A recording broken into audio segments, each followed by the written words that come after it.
ArenaNet just published the Absolution Studio update. That's the update coming June 3rd. We've got a sneak peek at a lot of things with some more details to come in a blog later this week. I'm super excited to go through this with you guys, save you some time, dig into the important things, give you my thoughts and initial reactions here. So I want to start with what I think the most amazing thing I was not at all expecting from this. And I think a lot of you are going to love this too. If you haven't heard already, we are getting a Wizard's Portal Tome to hold our collection of Portal Scrolls. I am over the moon. I will pay whatever. I will pay 2 million karma. I broke 2 million karma a couple weeks ago. I will pay 2 million karma for this item. I do not care. I will farm Reba if I have to. I don't want to do that, but this is fantastic. I'm going to have like 6 more inventory slots or something like that, shared inventory slots.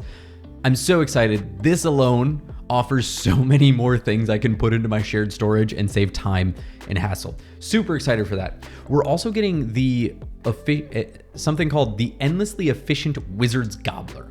So obviously that's probably going to be another little inventory gobbler thing. I'm curious what currencies it's going to have. I wonder if it's going to be like I've got the Gleam of Sentience right now in my inventory. I wonder if instead of like Bloodstone Dust and that sort of thing, you can feed it Cryptus Essence. Curious about that, because I feel that convergences aren't going away anytime soon, nor are Rift events. Maybe we'll lose them after Janthier Wilds, but maybe not. And if they don't go away, I think players are going to be heavily inundated with Rift Essence, because I've been extremely casual since Soto came out on doing Rift stuff, and I have more than enough with tons of like unused nuggets and everything that I've been saving just in case to get a full set of Obsidian Legendary Armor. And again, I'm like super casual. I barely Rift Hunt or anything like that. So that's that. I'm super excited about that. Now, obviously, let's start from the top. We've got the story update coming out. We're bringing a new Fractal in, which is exciting for you Fractal people. A legendary back piece. I have been waiting for this since Janthier Wilds. Since we found out about this, I'm so excited for this. I'm finally going to have a legendary back piece. I was working towards Wings of Ascension, but man, I just burned myself out on structured PvP. Anyway, enough talk. So we're getting a new map, and I think something a lot of you are going to love to hear is that it sounds like we are avoiding a little bit of the Eparch issue. I know a lot of people didn't like how Eparch was handled as far as the meta event. I know I certainly wasn't the biggest fan myself. Having to do multiple meta events leading up to the final meta event and just like maybe not even having enough to do that kind of sucked. This one, if we go into it here, it says, where was it? Yeah, so as the grand finale of Guild Wars 2 Janthier Wilds experience, Bava Nisos contains a climactic map-wide meta event. You'll be working alongside factions supporting the Tyrian Alliance, such as Counselor Ludo and a spirited guest from Divinity's Reach most elusive social club, to fight your way to the Mist's Gate at the city's heart. The meta contains 3 main lanes that players can participate in. So we've got a multi-lane thing, kind of like Dragon's Stand or Dragon's End, the Suwon meta event. I like the sounds of it. I'm interested in the specific execution. Yeah, I'm interested in the specific execution because execution really matters here. I do like that it sounds like we're avoiding the Eparch issue. This is going to be its own zone. We're not going to have to do anything like pre-leading up to it. Ideally, I honestly would love more of the Dragon's Stand version where it's just like, hey, let's show up, let's get these lanes going, and let's kick some Titan ass, right? So I'm pretty excited for that. Obviously, we are going into the city of Bava Nisos. It sounds really cool. I'm not going to like read through all of these, but it did say that Bava Nisos was built into the side of a great mountain. I didn't pick up on that in the story. I guess I wasn't paying enough attention, or maybe they haven't really mentioned it much, but that's dope. Really looking forward to exploring through those passageways and everything. I love anything underground. I swear, I'm I think I would be a dwarf in a different life. I love the idea of blacksmithing in real life, though I don't have the space or money to get to it. When I play games where I can mine, I love to mine and build underground. I think I was born a dwarf in a human's body, but I digress.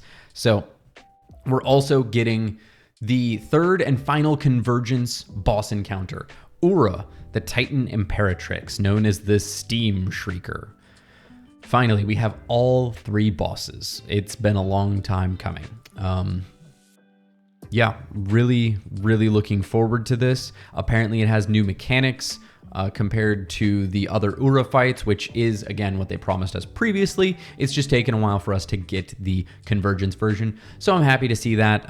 I do enjoy these Convergences still. I don't really know how the majority of people feel, if they're just doing them to do them or what, but like when they pop up, I'm actually enjoying going and doing them. My only complaint about them is I have the world boss portal device, and like I think I have all of those, and for some reason, and I keep forgetting to bug report this, but the device will tell you like an hour before the event that they're doing something, or like an hour and a half before the event, there'll be like Convergences start soon. The Titans are up to something or whatever, but it's not there. If you check the wiki ET, it's not there. I even went there one time without checking the ET. I was like, oh, dope, I'm gonna go do it. I sat there and then the time hit and I was like, that's weird. Did something break? And I look at the ET and it's like forever from now. And I'm like, okay, cool. I just spent like 10 minutes. I was like doing dishes and stuff, but okay, cool. That's fine. So we're also getting brain.exe has stopped working. We're also getting homestead decoration increases. Hello for you homestead people. This is good news. The cap is going up to 2,000 items. That's a lot of fish right there. Players can train the new Grandmaster Handiworker crafting tier to increase the decoration limit by 500. And there will be a decoration limit purchase from Deft Lahar for an additional 500. So that's pretty cool. There's also going to be new decorations, obviously, and 2 new resource nodes to Deft Lahar's inventory. I'm curious about that. I'm going to have to take a look at that. And we're not stopping at structural upgrades. We're elevating the vibes by introducing microtransactions to it. On a serious note, I mean, it's pretty cool. I haven't been a big homestead decorator. I like it for the utility aspect, but I just don't get too into the decorating. So on June 3rd, the Black Lion Trading Company will debut a brand new customization option letting you change the appearance of your homestead sky. I think this is cool. I mean, I didn't specifically think about like microtransactions for the homestead, but it does make sense. There is a line to toe where how much Black Lion stuff feels too much for the homestead, if that makes sense. I mean, we have tons of Black Lion cosmetic outfits. I see people wearing them all the time. Is it going to be one of those things where people don't really care and buy what you want to buy? Or are there going to be a lot of people who are like, actually, my homestead was built from scratch. I don't have any Black Lion cosmetics here. Don't know. I'm going to be honest, don't really care. But I do think... Oh, and it says, look forward to even more updates to homesteads in our next expansion later this year. I am looking forward to that because one concern I had going into this was, is this going to become another depreciated asset? I played World of Warcraft when Warlords of Draenor came out and the garrison system came out and it got abandoned. And like so many similar systems that have seemed cool on the surface have gotten kicked out in MMOs, and then you're like, man, I can't wait for this to get updated. Then you come back and play the game in 10 years and it hasn't gotten updated. And you're like, well, that's disappointing. This could have been really cool, but now it's just forever a cobweb waste of space. We already talked about the quality of life. We also have the summer schedule up here. So this is the final update for Janthier Wilds. We have reached the apex. There will be no more. You can uninstall the game after this, except you can't because we have more content coming. So June 17th to July 8th, Dragon Bash is going to be coming out. Looking forward to Dragon Bash. Curious what's going to be new this year. I made a guide when I was really young and terrible at making YouTube videos, and now I'm mostly awful instead of terrible at making YouTube videos, so I remade that guide last year. Don't think I'll be putting a new one specifically out. Might do a little short or something like that, but it's probably just going to be pretty similar. We have the big skills and balance update and the Kinfall Fractal Challenge mode, Kinfall being the new Fractal coming out with this, I do believe, because I don't recognize that name. So that's pretty cool. Excited for the skills and balance update. Always love the meta changing, always a good time. Sometime in July, we should hear about the next expansion, so that'll be interesting to see where we're going and what we're doing. I'm curious if we're going to get any good hints out of this, or if it's just going to be a totally out of nowhere new thing. I don't have a strong preference either way. I would be perfectly fine if we didn't get anything concrete. July 15th, we get a return to Secrets of the Obscure event. I mean, I figured it was going to happen, but I think we might have had one already, but it just feels weird to return to Soto. I feel like we were just there yesterday. But anyway, then we also have July 22nd to the 29th, World vs. World Rush bonus event. I think I may put that one on my calendar. I haven't done a lot of World vs. World in ages, really since the Alliance system started. I might put that one on my calendar. And then August 5th, we've got the Push Beta Event 3, which I'm looking forward to. I said I was looking forward to this one, and then I actually didn't play at all. It doesn't help that 2 of my days this weekend, I had no internet here. So that was pretty cool. And then August 5th, we have Festival of the Four Winds starting. So lot of exciting stuff, a lot of cool artwork. Look at this guy, he's melting, you know? Look at this guy, he's pretty cold.